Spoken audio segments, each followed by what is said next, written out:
प्रिय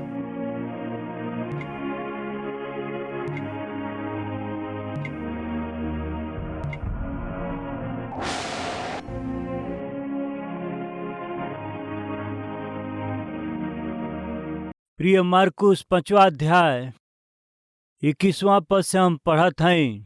जब यीशु फिर नाव से पार गईले तो एगो बड़ा भीड़ उनकरा पास इकट्ठा हो गईल। उ झील के किनारे ही रहले कि याईर नाम के आराधनालय के सरदार में से एगो अइले और यीशु के देख के उनकरा पांव पे गिरले और ई कह के उनसे बहुत विनती कैले कि हमार छोट बेटी मरला पर बाड़ी, रउआ आके हाथ रखी कि वो चंगा हो के जीवित रहे।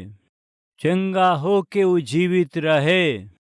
वो पिता आके यीशु के पांव पे गिर के बहुत ही का लिखल बा वहाँ, बहुत ही बताई विनती कैले। वो पिता और बेटी के रिश्ता के सोचला से हमनी की आंख भर आवेला। प्रिय भाई और बहन, अपना कष्ट के रउआ अच्छा से जानीला, अपन समस्या रउआ जानीला, अपना बीमारी के अच्छा से जानीला, रउर कर्ज रउआ के कितना अपमानित करत हवे जानत हई। रउरी घर की अशांति रउआ के कितना अशांत करत हवे रउआ ई जानत हई। जवान बच्चा जब रउआ आज्ञा के ना मानेलन, रउर दिल कैसे टूट जाला रउआ ई अच्छा से जानीला।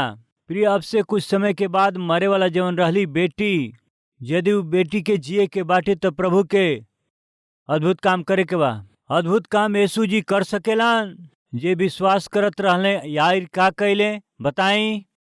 यीशु जी के पांव पर वो गिर के वो बहुते ही विनती कैले। कैसे वो निवेदन कैले जानत हई। यीशु जी मना ना कर पौले। यीशु वहां से चल दिहले, चल जा तोहरा घरे चली। वो कितना विनती कैले जानत हई। यीशु मसीह के साथ अपना घरे लेके गईले। आज प्रिय भाई और बहन लोग, आज और समस्या कितनो अधिक काहे न होके, अपना कष्ट के कारण रउआ बहुते आंसू बहावत होखब। ऐसे में रउआ परमेश्वर से कैसे प्रार्थना करब हम नहीं जानत। बाकी रउरी समस्या के दूर करे खातिर हमार प्रभु रउरी साथ में आ सके। रउआ प्रभु जी से विनती करी। रउआ का करब हम नहीं जानत। रउआ कैसे प्रार्थना करब नहीं जानत। कैसे रउआ आंसू बहायब नहीं जानत। कैसे रउआ गुजारिश करब हम नहीं जानत। रउरी साथे प्रभु जी ना आइहे तो रउरी घर में और रउरी देह में रहे वाला समस्या के समाधान ना मिल पाई। इस समय प्रभु के रउरी साथ रहे के बाटे। आज ये वचन के सुने वाला हर एक भाई और बहन लोग, रउरी जीवन के हर एक समस्या के रउआ के प्रभु यीशु मसीह के हाथ में सौंपे के बा। तो का करब रउआ विनती करी, विनती करी। फिर से कहत हई, जब रउआ समस्या में से जात रहली त कौनो ऐसन दिन बा का जब रउआ प्रभु से प्रार्थना कैले होखी, गुजारिश कैले बनी। यदि रउआ विनती ना कैले हई तो आज करी। प्रिय सुनी, याईर यीशु से विनती कैले। यीशु मसीह के अपना घरे लेके जात हमें। हर एक मिनट बहुत ही खास रहल, हर एक सेकेंड बहुत ही खास हवे। काहे कि प्रभु यीशु मसीह याईर के घरे जाए के पहले यदि वो लड़की घरे मर जाई तो याईर सोची है कि हम अपना बेटी के बचा ना पौली। मरला के पहले ही यीशु जी के हमरा घरे जाए के पड़ी, हमरा बेटी के छू के चंगा करे के पड़ी। यीशु जी से विनती करके उनके लेके जात रहले। यीशु जी आई प्रभु, आई प्रभु, आई जल्दी जाए के प्रभु, आई प्रभु कहला से प्रभु कहले चला जाए के। अब जवन बेटी मरे वाली बाड़ी उनकरा पास में याईर प्रभु यीशु मसीह के कैसे लेके गईल हुई है, धीरे ले गईल हुई है, तेजी से। प्रिय, यदि केहू एम्बुलेंस में पेशेंट लेके जाते हैं तो ड्राइवर एम्बुलेंस के कैसे लेके उ जाई है बताई जा। स्पीड से वो लेके जाई हैं। यदि ट्रैफिक जाम हो जाए, कोनो गाड़ी आगे आ जाओ, वो एम्बुलेंस में रहे वाला मरीज के रिश्तेदारन के एम्बुलेंस के रुकला से का प्रतिक्रिया होई बताई जा। वो घबरा जाई हैं, वो डरा जाई हैं, का बात बा एम्बुलेंस रुक गई। हे परमेश्वर जल्दी से ट्रैफिक क्लियर कर दें, जल्दी हॉस्पिटल जाए के बनाई तो बेटी मर जाई है, हमार बेटा मर जाई है, पति मर जाई है, पत्नी मर जाई है। ये कहेला ना। अब ही कृपया ध्यान दे, यार जब यीशु के अपना घरे लेके जात रहले त वो समय वो कैसे लेके गई हुई हैं। निश्चय बहुत तेजी के साथ चलत जात हुई हैं। यीशु भी उनकर साथे बहुत तेजी से चल के गई हुई हैं। यीशु के साथ उनकर चेला रहले, वो बड़ा तेजी से चलल हुई हैं। ये लोगन के साथ और के जात रहे लोगन के बड़ा भीड़। यीशु एगो अद्भुत काम करे जात हमें, ऐसे ओके देखे के बा ये सोच करके भीड़ भी यीशु के साथ बड़ा तेजी से जात रहे। ऐसे यीशु मसीह तेजी के साथ जब जात रहले, यीशु मसीह रुक गईले, ठहर गईले। रुकला से यार यीशु की फिर के कहले, का प्रभु कहाँ रुक गईली? शायद ऐसा सोचले हुई हैं। यीशु मसीह रुक के चारों ओर देखत रहले। ऐसे वो देखत रहले। पास में पतरस, यूहन्ना, याकूब सोचत रहले, ई का ह प्रभु, के देखत हई, कहाँ देखत हई, काहे रहुआ यहाँ रुक गईली? आज केहू तो हमारा कपड़ा के छुएले बाटे। प्रिय, शायद पतरस बहुत ही गुस्सा कैले हुई हैं। काहे खातिर? का कहले प्रभु, केहू हमरा के छुएले बा। इतना सारा लोग रउआ पर गिरत हवे, इतना बड़ा भीड़ रउआ पर गिरत हवे त केहू हमरा के छुएले बाटे। काहे कहत हई प्रभु? एक बार याir के चेहरा के देखी, वो कैसे रोवत हवे। चली प्रभु जी, हमन चलल जाई। केहू हमरा वस्त्र के छोड़ के छुएले बाटे। याir सोचले, प्रभु हमार बेटी मर जाई है। इस सोच के रौरी पास आके विनती कैली, जात हई तरवा शीघ्र जैला के बदले अब ही रुक के केहू हमरा कपड़ा के छुएले बाटे। ई पूछल रहुआ खातिर सही बा? का ई उचित बाटे का? प्लीज प्रभु, प्लीज चली प्रभु, केहू हमरा कपड़ा के छुएले बा, के हवू? तब एगो औरत सामने आयल, प्रभु हम हई, रौरी वस्त्र के हम छुअली हैं प्रभु। प्रिय, तब पतरस सोचले, चला बला टल गई। चली प्रभु, हमनी का चलिन जा। तू रुक। प्रभु पूछले, पुत्री तोहरा साथे का भइल बतावा? तब पतरस इस सोच के प्रभु के पास अइले, अब यही सब जरूरी बाटे का प्रभु जी? प्रिय, शायद ऐसन पूछले हुई हैं, अब ई सब का जरूरी बा का? देखी ये अधिकारी देरी भइला से इनकर लड़की मर जाई, ई सोच करके कैसे बिलक बिलक के रोवत हमें। ये रोवत अधिकारी पे बिना ध्यान दिहले रहुआ केहू रौरी वस्त्र के छुएले बटे ई कह के ओकरा कारण रहुआ रुकली। ये स्त्री कहली कि हम छुएली, बात खत्म। पूरा स्टोरी बताओ के काहे कहत हई प्रभु, ई जरूरी बा का? बेटी तोहरा साथे का भइल बतावा प्रभु? हमके केहू से कह ना पाई ऐसन बीमारी बाटे, लहू बहे वाला बीमारी। प्रिय, व्यवस्था के अनुसार लहू बहे वाला लोगन के बीच में रहे के जरूरत ना है। उनके अपना आप के सबसे अलग रखे के बा, सबसे दूर उनके रहे के बा। यदि वो कहिए कि हमके लहू बहे के बीमारी बाटे तो केहू भी उनके समाज में रहे ना दी हैं, आवे ना दी हैं।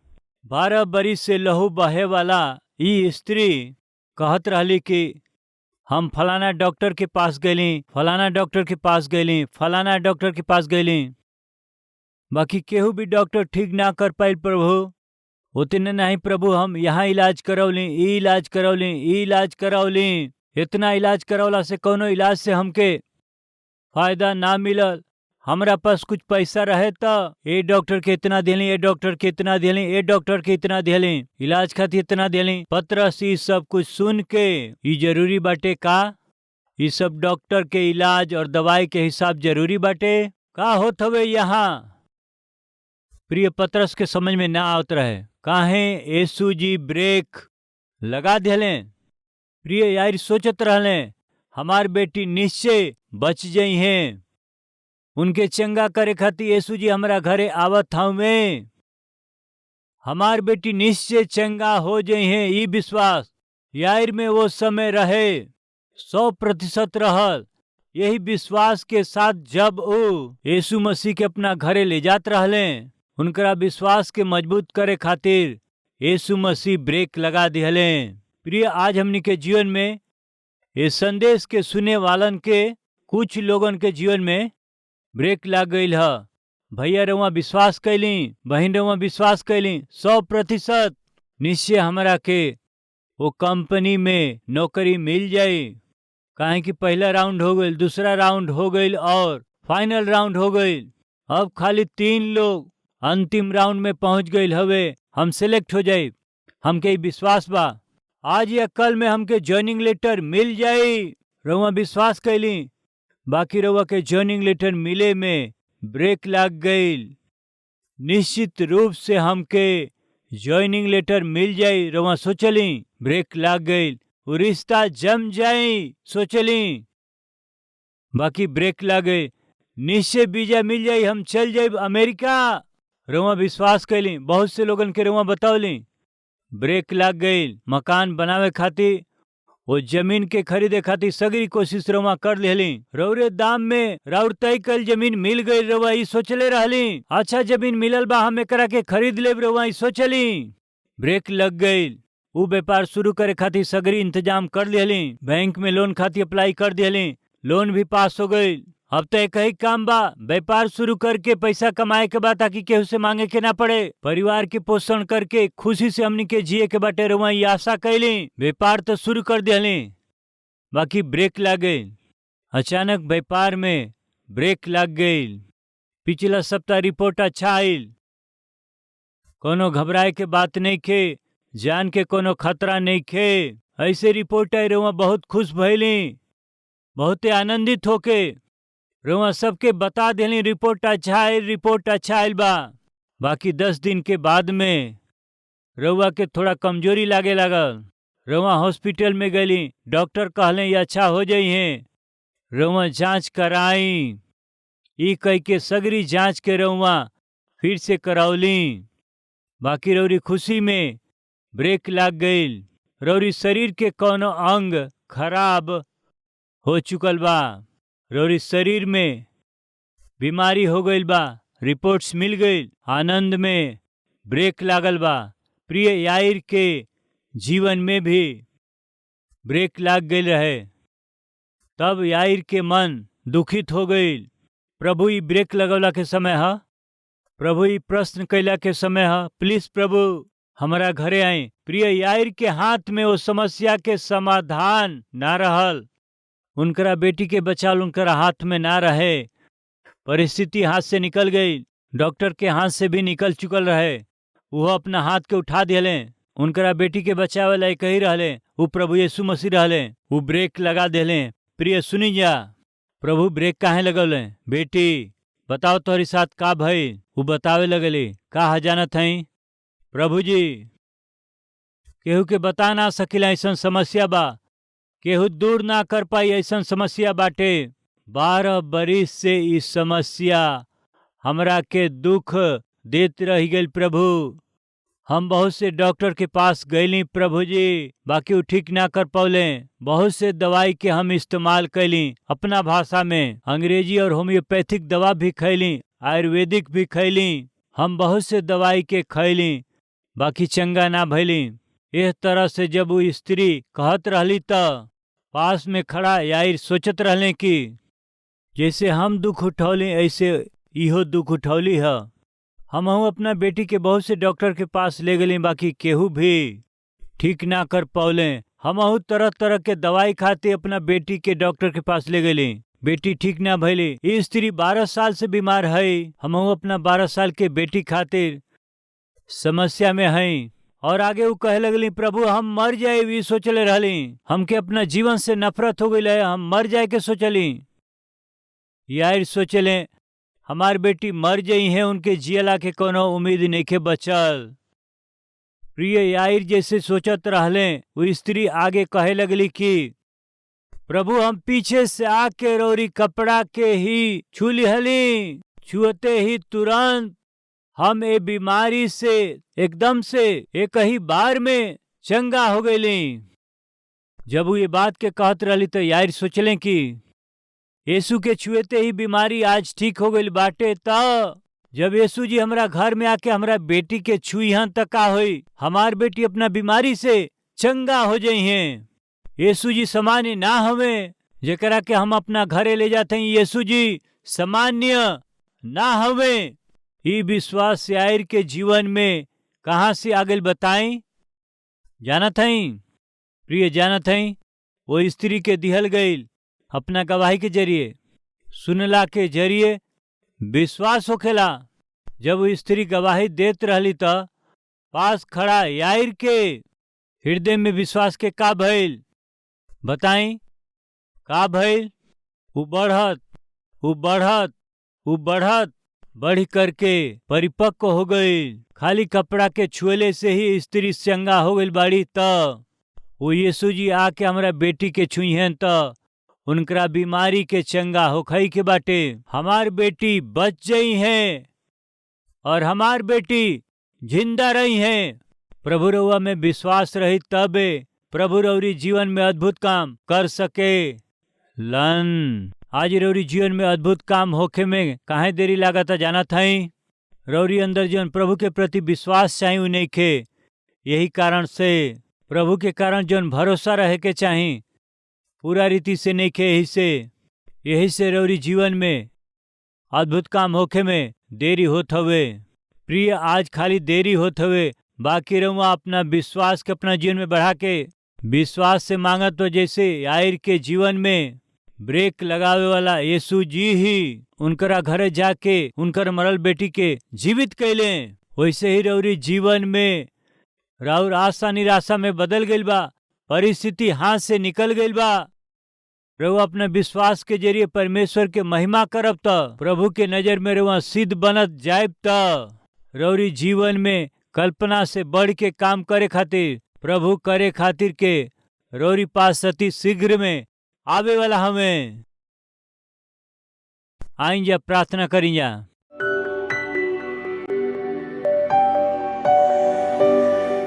महान पवित्र स्वर्गीय परमेश्वर पिता, हमरा जीवन में बड़ा बड़ा आश्चर्य कर्म कैल चाहत हई, बाकी हमरा विश्वास के कारण, अनाज्ञाकारिता के कारण, हमन के अपवित्रता के कारण, हे पिता, हमनी के जीवन में जवन आश्चर्य कर्म होखे के बाटे ओकरा होखे में देरी होत हवे त ई सत्य हवे।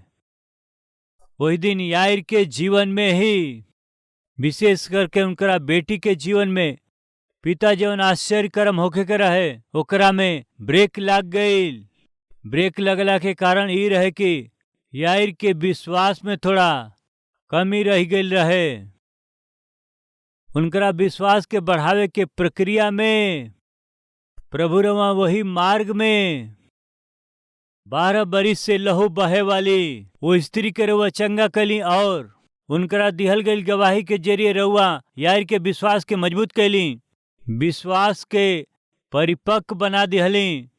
और वैसे ही पिता, हमनी के विश्वास कमजोर बाटे जेकरा कारण वो आश्चर्य कर्म के हम ना देख पावत हई।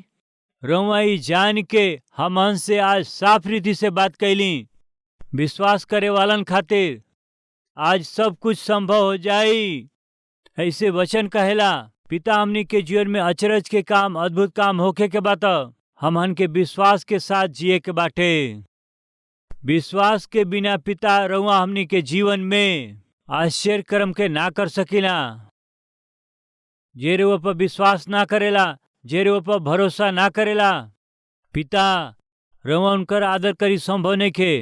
यही से पिता, हमनी के जीवन में जहाँ जहाँ आशीष के रूप में ब्रेक लागल है, वो ब्रेक के पिता आज हमन का विश्वास के साथ, दृढ़ता के साथ आज हमन प्रार्थना करत हई जा वो ब्रेक के रिलीज कर दई है पिता।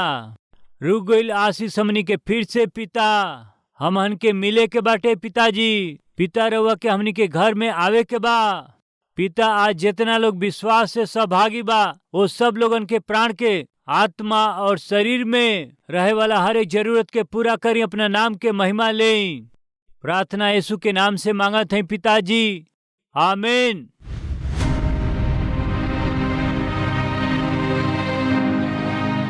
प्रभु के नाम से सबको शलोम। मेरा नाम नागमणि है। मेरे पति का नाम बालराज है। हमारे 2 बच्चे हैं। मैं बचपन से ही यीशु मसीह पर विश्वास करती थी और पास वाले चर्च को मैं जाती थी। मेरे पढ़ाई के बाद हमारे रिश्तेदारों में से एक लड़के से मेरी शादी हुई। मेरे पति एक सोलार कंपनी में इंचार्ज थे। मैं घर पर ही परिवार का देखभाल करती हूँ।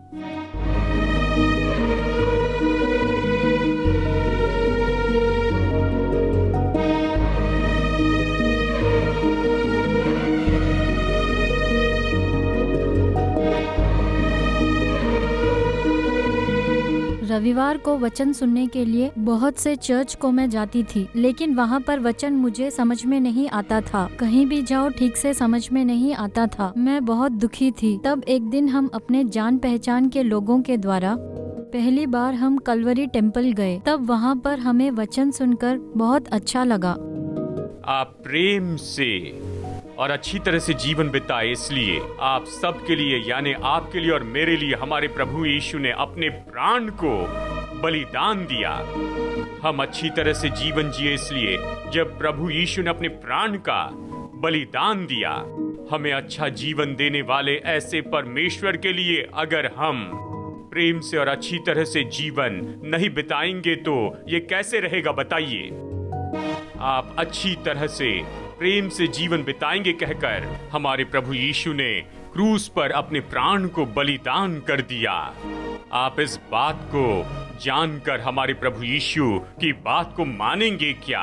ये वचन हमारे आत्मिक जीवन के लिए और प्रभु के और करीब जाने के लिए बहुत महत्वपूर्ण है और हम नियमित रूप से यही चर्च को जाना चाहते थे और तब से हर रविवार को हम नियमित रूप से चर्च जाते हुए आत्मिक रूप से आगे बढ़ रहे हैं।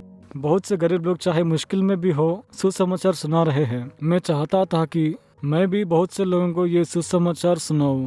पहली बार मैं कलवरी आवाज के द्वारा सुसमाचार सुनाया। प्रभु मुझे आशीष दिए। मैं अपने कंपनी में इंचार्ज था, लेकिन प्रभु मुझे प्रोजेक्ट मैनेजर बनाए और मेरी तनख्वाह बढ़ाए।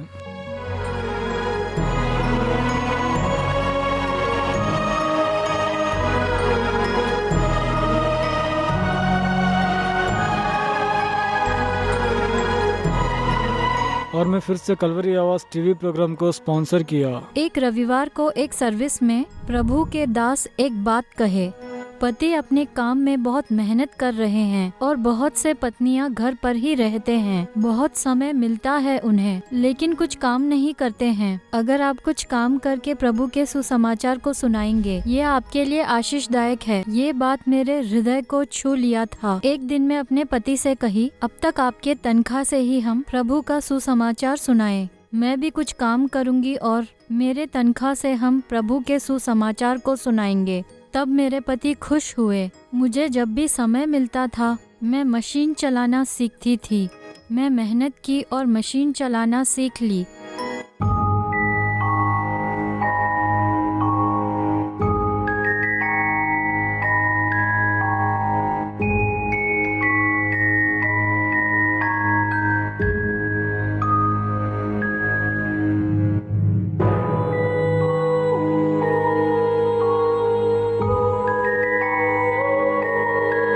कपड़े सीते हुए उन पैसों से मैं प्रभु का सुसमाचार बहुत से लोगों को सुनाई। प्रभु को देने में जो आनंद है, मैंने उसका स्वाद चखा।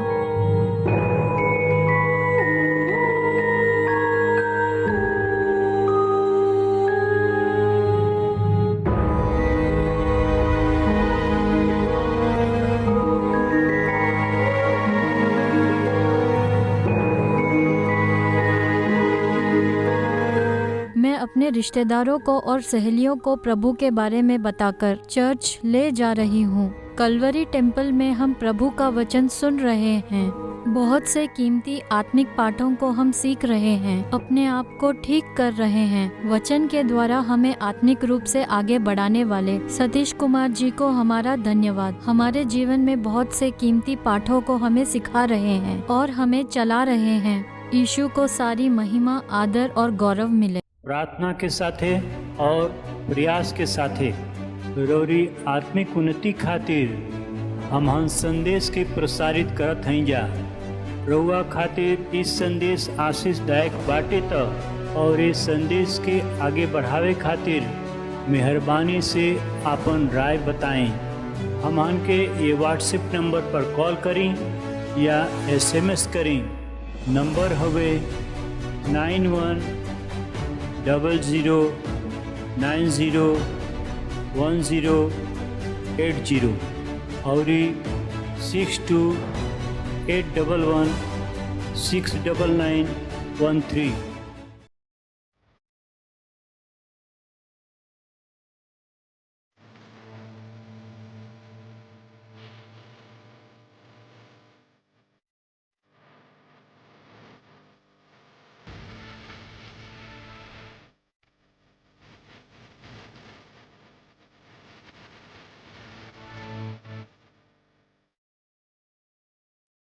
कलवरी आवाज के टीवी कार्यक्रम को प्रतिदिन देखने वाले प्रिय भाइयों बहनों, आपके लिए खुशखबरी। कलवरी प्रेयर टावर में जब आप फोन करते हैं, हम आपके लिए नियमित रूप से प्रार्थना करते हैं। लेकिन कुछ लोग प्रार्थना की बहुत ही आवश्यक स्थिति से गुजरते हैं, जैसे कि कोई बीमारी से मरने की स्थिति में हो, या कोई दुर्घटना हो गई हो, या परिवार किसी खतरे में पड़ गया हो। प्रार्थना की बहुत ही आवश्यक स्थिति में निश्चय उपवास रहकर प्रार्थना करने से ही उत्तर मिलेगा। ऐसी स्थिति जब आ जाए, आपके लिए उपवास रहकर प्रार्थना करने के लिए विशेषकर मैंने हमारे कलवरी टेम्पल के प्रेयर टावर में आपके लिए उपवास रहकर प्रार्थना करने के लिए प्रार्थना योद्धाओं का प्रबंध किया। अगर आप में कोई ऐसी प्रार्थना की अति आवश्यक स्थिति में से गुजर रहे हैं तो स्क्रीन में दिख रहे नंबर पर तुरंत फोन करें। आपके लिए उपवास रहकर विशेष प्रार्थना करने के लिए प्रार्थना योद्धा तैयार है। आपकी समस्या असाधारण और असंभव दिखाई दे रही है तो कलवरी प्रेयर टावर आपके लिए तैयार है। उपवास रहकर प्रार्थना करने के लिए आपके प्रार्थना की अति आवश्यक घड़ी में आपका सहारा बनकर प्रभु की उपस्थिति में विनती करने के लिए तुरंत स्क्रीन में दिख रहे नंबर पर फोन कीजिए। आपके लिए प्रार्थना करने के लिए तैयार है।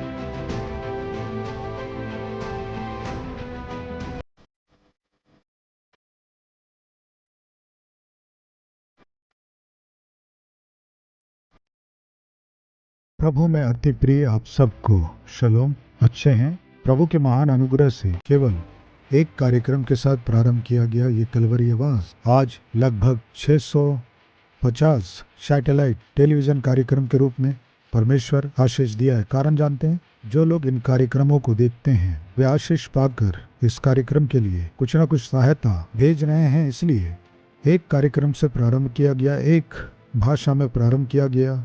कलवरी आवाज आज भारत देश के हर एक राष्ट्र में उनकी बोली जाने वाली भाषा में सुसमाचार को पहुंचा पा रहे हैं। और उतना ही नहीं, लगभग 650 टेलीविजन कार्यक्रमों के द्वारा केवल हमारे ही देश में नहीं, बांग्लादेश में, नेपाल में और पाकिस्तान, अफगानिस्तान, गल्फ कंट्रीज में और श्रीलंका में भी उनकी भाषा में ही प्रभु यीशु मसीह के सुसमाचार को पहुंचा रहे हैं। हर एक जन को उद्धार पाना है तो हर एक जन तक सुसमाचार पहुंचना है। इसीलिए हर एक जन उद्धार पा सकें, यीशु मसीह के सुसमाचार को जगत में फैला सकें, आपकी सहायता चाहिए। आज ये कार्यक्रम आप तक पहुंच सका है और इस कार्यक्रम को आप सुन पा रहे हैं तो किसी ने त्याग के साथ सहायता किया है, इसलिए ये कार्यक्रम आप तक पहुंचा है। किसी की सहायता के द्वारा आप जीवित परमेश्वर के वचन को सुन पा रहे हैं ना। आप भी सहायता करेंगे तो लाखों लोग उद्धारकर्ता को जान पाएंगे। इसीलिए प्रभु यदि आपको प्रेरित करते हैं तो कलवरी आवाज की सहायता करें, इस कार्यक्रम की सहायता करें, लाखों लोगों तक सुसमाचार को पहुंचाएं। पूरे मन से चाहते हुए निश्चय इस सेवकाई के लिए प्रार्थना करेंगे, प्रोत्साहित करेंगे, सहायता करेंगे। आशा के साथ विदा चाहते हुए आपका सतीश कुमार।